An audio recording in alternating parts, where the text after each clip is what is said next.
Oi, gente. Será que a Rita Van Hunt viu o nosso vídeo anterior?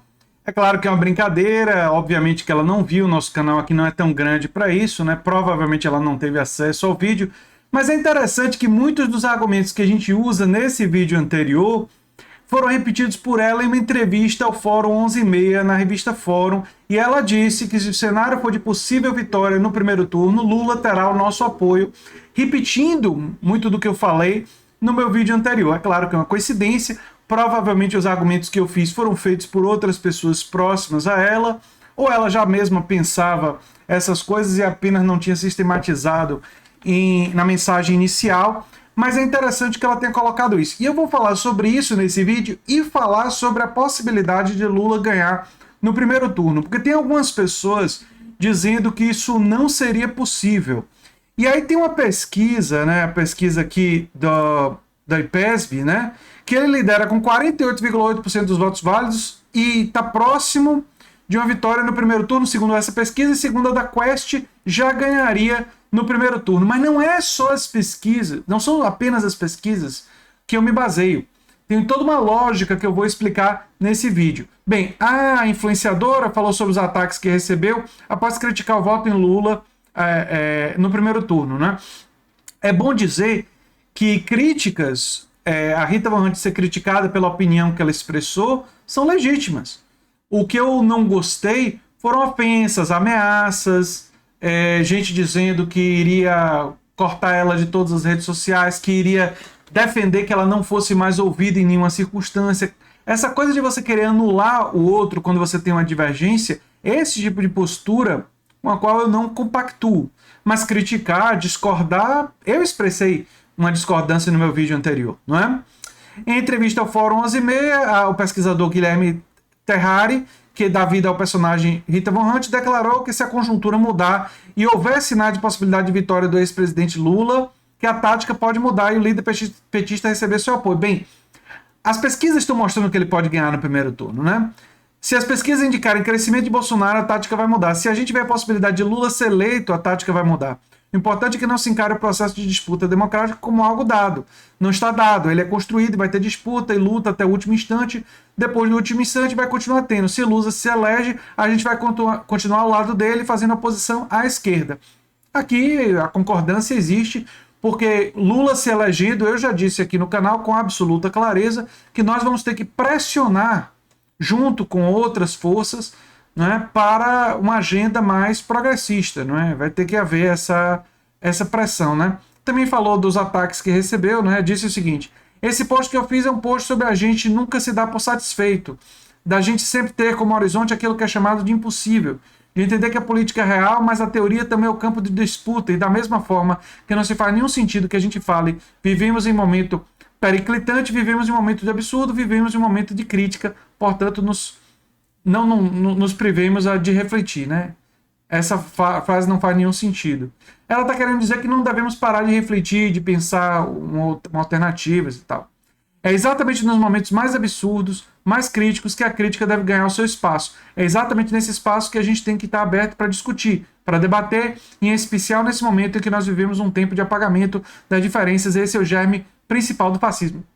Poxa, parece que está citando meu vídeo anterior, que eu falei da importância do diálogo, do respeito, da gente trabalhar com as reflexões, da gente ver o pensamento diferente. Tá tudo lá no meu vídeo anterior e eu não tinha visto isso aqui quando eu fiz o vídeo, né? Se eu entendo o fascismo como um sistema que organiza afetos e efeitos políticos, o afeto é o espaço do apagamento da diferença, é onde o diferente precisa ser assassinado. Exato. E eu falei sobre isso, né? Aqui ela tem uma outra reflexão sobre violência, LGBTfobia e tal.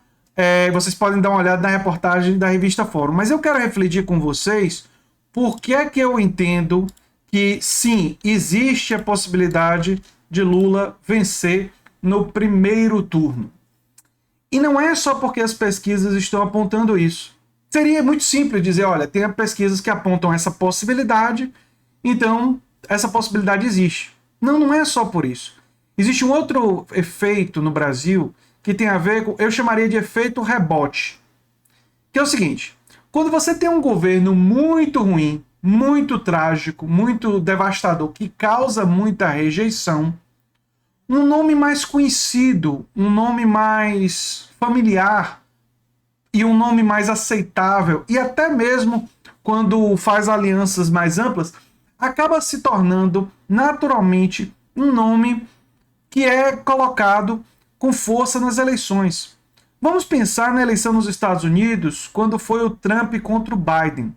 Muita gente pode pensar, o Joe Biden foi vice do Obama. É verdade, mas foi um vice relativamente apagado. A trajetória do Biden na política foi uma trajetória de pouco destaque, e quando o destaque existia, era negativo. Era defendendo coisas contra a classe trabalhadora, era sendo contra o aumento de salários, era sendo a favor das grandes corporações, era sendo a favor de guerras, era se posicionando de uma forma que hoje são posições muito impopulares junto à maior parte da população dos Estados Unidos.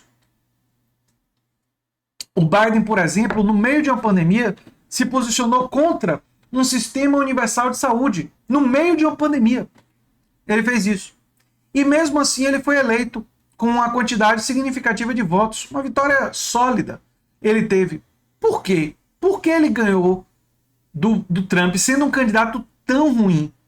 Porque a experiência da população estadunidense com um presidente que foi contra medidas de distanciamento social durante a pandemia, de um presidente que falou contra o uso de máscara, de um presidente que não foi entusiasmado, defensor da vacina, foi tão ruim, e um presidente que ameaçou a democracia americana, foi tão ruim que muita gente disse, olha, eu posso não gostar do Biden, mas é melhor botar o Biden aí.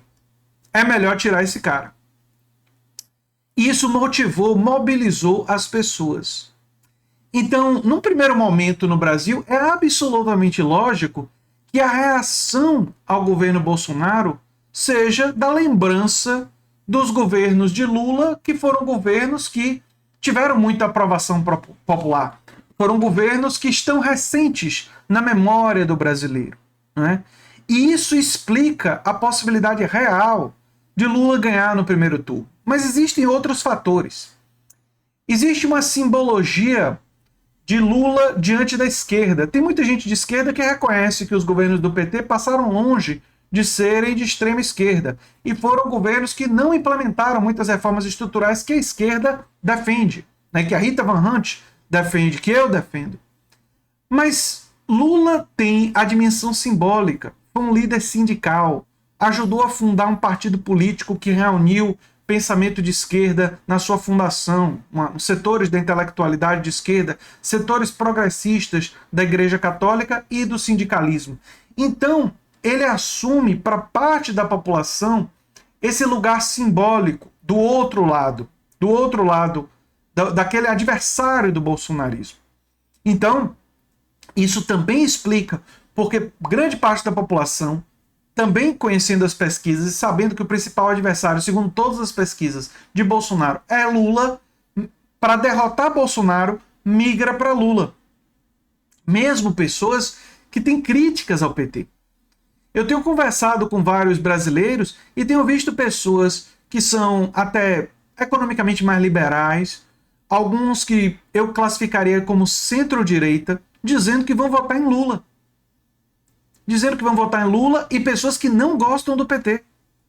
Pessoas que não gostam do PT. Assim como pessoas de chamada extrema esquerda, bem mais à esquerda, que estão muito à esquerda do PT, dizendo que vão votar no PT para derrotar Bolsonaro.